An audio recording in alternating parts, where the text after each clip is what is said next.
پھر میرے آقا علیہ السلام فرماتے ہیں جبریل نے دعا کی، اے اللہ جو ماہ رمضان شریف کو پائے اور ماہ رمضان شریف کو پانے کے بعد وہ عبادت کر کے اپنے آپ کے لیے جنت کو لازم نہ کر لے، اپنی مغفرت نہ کروا لے، اپنی بخشش نہ کروا لے، مولا تو اس کو بھی اپنی رحمت سے دور فرما دے۔ وہ اللہ کے رسول علیہ السلام نے فرمایا میں نے جبریل کی اس تیسری دعا پر بھی آمین کہا۔ اب آپ مجھے بتائیں رمضان شریف آ رہا ہے، اس میں پھر کہتا ہوں وقت کا بہت خیال کریں، وقت کی بہت قدر کریں۔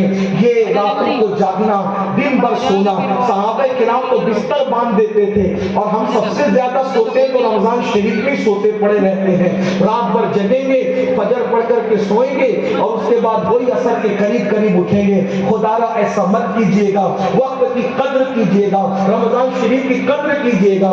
لوگوں کو تراویح پڑھنا بھی بہت جان پر آتا ہے، پہلے دن دوسرے دن تو لوگ مسجد میں نظر آتے ہیں اور اس کے بعد پھر دھیرے دھیرے غائب ہونے لگتے ہیں اور تراویح نہیں پڑھتے۔ اللہ کے رسول صلی اللہ علیہ وآلہ وسلم نے تراویح پڑھنے والوں کے لیے بھی مغفرت کی بشارت عطا فرمائی ہے، مغفرت کی بشارت دی ہے۔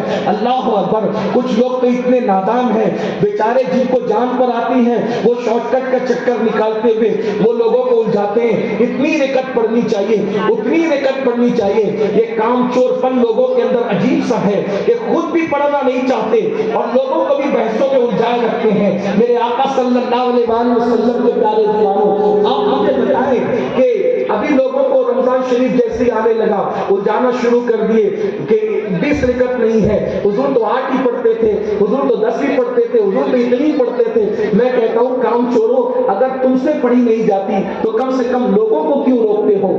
آپ مجھے بتائیں کہ اگر کوئی بندہ زیادہ رکعتیں پڑھتا ہے تو زیادہ رکعتیں پڑھنے میں نقصان کیا ہے؟ بہت اچھی بات ہماری جماعت کے بہت بڑے بزرگ نے کہی تھی کہ انہوں نے جو اپنے انداز سے ایک منطقی انداز میں گفتگو فرمائی تھی، فرمایا کہ لوگ کہتے ہیں 8 ہی پڑھنا چاہیے، اگر اللہ تبارک و تعالیٰ ان سے 20 کا مطالبہ کرے گا تو وہ کیا کریں گے؟ 8 پڑھنے والے اگر اللہ ان سے 20 کا مطالبہ کرے گا تو وہ کیا کریں گے؟ اور اگر جنہوں نے 20 پڑھی ہے اللہ فرمائے کہ ہم 8 ہی قبول کرتے ہیں تو ان کے لیے کیا نقصان ہے؟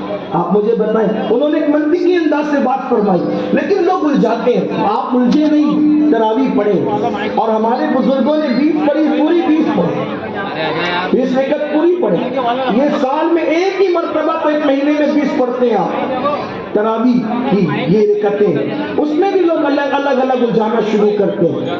آپ مجھے بتائیں شارٹ کٹ کتنا شارٹ کٹ کرو؟ انسان دنیا کے مفاد کے لیے نہیں کرتا شارٹ کٹ۔ یہ جو کہتے ہیں نا کہ نہیں حضور نے 8 ہی پڑھی، ہم 8 سے زیادہ نہیں پڑھیں گے، ہم ان سے کہتے ہیں کہ میرے عزیز یہ بھی تو بتا، کبھی تو نے یہ بھی سوچا، میں الزامی طور پہ عرض کر رہا ہوں، کبھی تو نے یہ بھی سوچا کہ حضور نے پیٹ پہ پتھر باندھے تو چلو میں بھی پیٹ پہ پتھر باندھوں؟ کھا کھا کے تو نے اپنا پیٹ اتنا بڑا کر لیا کہ تو زمین پہ بیٹھنے کے قابل نہ رہا، اور لوگوں کو الجھاتے اس طرح سے، لوگوں کو الجھاتے۔ نہ الجھاؤ، تم نہ پڑھتے نہ پڑھو، تمہارا اپنا میٹر ہے، لیکن کم سے کم قوم کو تو نہ الجھاؤ۔ اور آپ سے بھی کہتا ہوں یہ دنیا میں پہلی اور آخری مرتبہ آئے ہو، جتنی عبادت کر سکتے ہو کر لو، اس لیے کہ روزانہ فرشتے جب قبروں پر یہ اعلان کرتے ہیں کہ بتاؤ تمہیں کن پر حسرت ہوتی ہے، تو تمہیں کہتے ہیں ہمیں نماز پڑھنے والوں